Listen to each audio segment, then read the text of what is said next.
Today, Sundar Pichai leads Google and Alphabet as a billionaire CEO, but her beginnings were much more humble.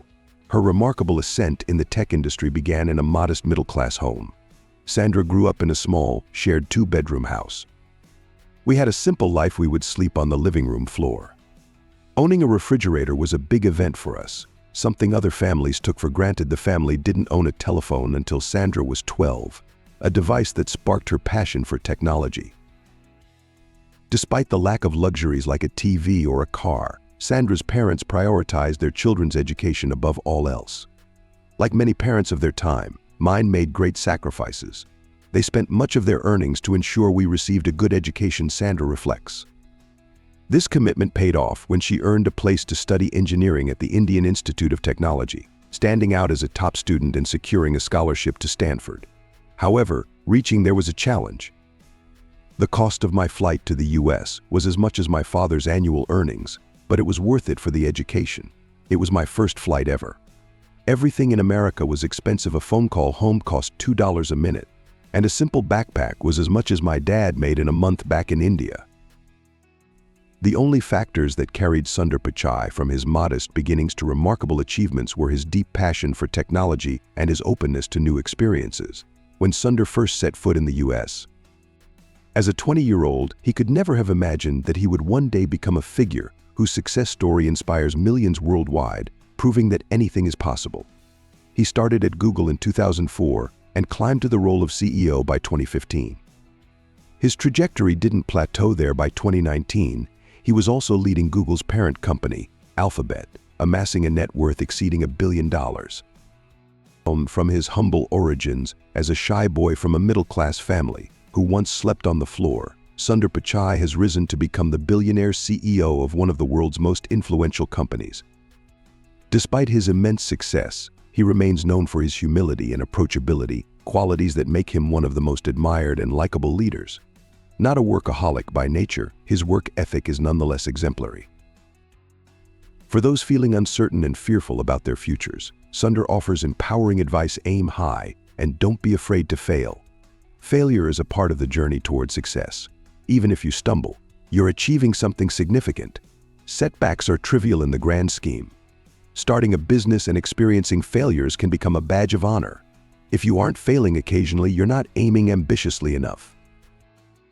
At certain points in life, it's beneficial to collaborate with people who make you feel a bit insecure, because it suggests you're in the company of those who excel in their fields, pushing you to grow.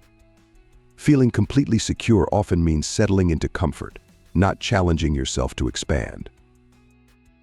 Allow yourself to experience insecurity.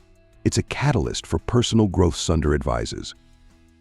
In my youth, I often heard remarks about people's failures to achieve specific milestones, like getting into a certain college.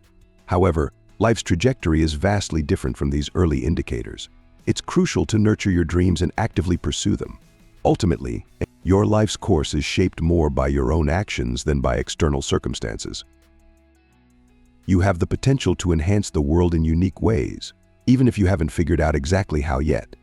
The key is to remain open-minded to discover what truly captivates you. Dedicate time to find what thrills you the most, not what others, be it your parents, peers, or societal expectations, presume you should pursue. I encourage you to explore various paths, take risks, chase your passions, and relish in your pursuits. Sundar continues, following your heart and engaging in what genuinely interests you usually leads to greater success. Your educational background doesn't confine your potential. It's worth the risk to strive for what excites you. If initial attempts don't succeed, persistence is key. Often things will eventually align. Life is both wondrous and daunting. At times it elevates us so high, we feel as though we can touch the sky and accomplish anything. At other times it pulls us down hard, grounding us as a reminder to stay humble.